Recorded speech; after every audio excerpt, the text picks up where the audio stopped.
दोस्तों बहुत बहुत स्वागत है आपका नमस्ते इंडिया न्यूज में। मैं हूं आपका दोस्त नवीन शर्मा। हम बात कर रहे हैं दोस्तों लोकसभा चुनाव को लेकर एक बड़े अपडेट की। दोस्तों किसानों के खाते में जो है कैश देने के लिए 70,000 करोड़ रुपए का प्लान बना रही है मोदी सरकार। तो क्या है प्लान और क्या है पूरी प्रक्रिया, आइए जानते हैं इस लेटेस्ट अपडेट को थोड़ा विस्तार से। दोस्तों वीडियो शुरू करने से पहले कहना चाहूंगा, आपने जो चैनल सब्सक्राइब नहीं किया सब्सक्राइब करें, वो बेल आइकन अवश्य दबाएं जिससे कि आप अपडेट रहें देश दुनिया की सभी खबरों से। दोस्तों चलते हैं अपडेट की ओर।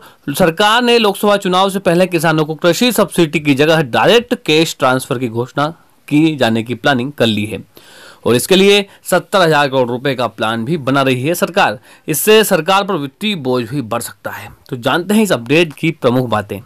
दोस्तों 3 राज्यों में बीजेपी की हार के पीछे किसानों की नाराजगी थी और इसके लिए जो है बीजेपी अब सतर्क हो चुकी है। वहीं लोकसभा चुनाव से पहले किसानों को कैश देने का प्लान बना रही है मोदी सरकार।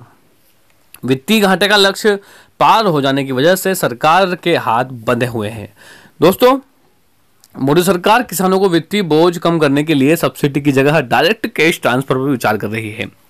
इसी मामले से जुड़े कुछ लोगों के हवाले से न्यूज एजेंसी ब्लूमबर्ग ने एक खबर दी है और पहचान गुप्त रखने की अपील करते हुए इस मामले से जुड़े सूत्रों ने बताया है कि प्रधानमंत्री नरेंद्र मोदी की अगुवाई वाली सरकार उर्वरक खर्च सहित सभी कृषि सब्सिडी को मिलाने पर विचार कर रही है।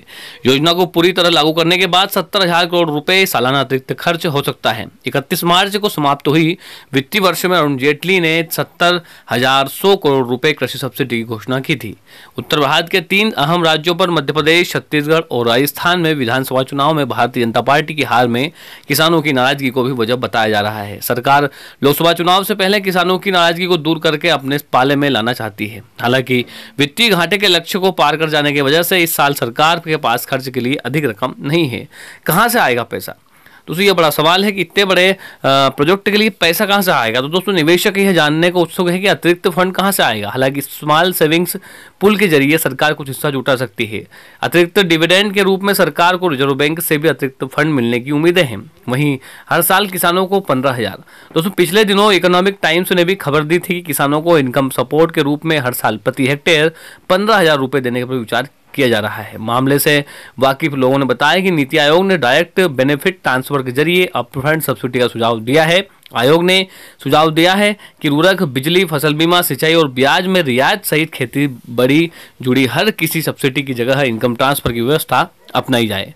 दोस्तों एक सीनियर सरकारी अधिकारी ने ईटी को बताया कि ऐसे मैकेनिज्म बनाने का विचार है जिसमें कृषि क्षेत्र की परेशानी दूर हो सके, सब्सिडी वाले यूरिया और बिजली का दुरुपयोग को रुके और किसानों को आर्थिक आज़ादी मिले। इससे सब्सिडी वाले सर्टिफाइड और फर्टिलाइजर को दूसरी इंडस्ट्री में ले जाने की भी हरकत रुकेगी।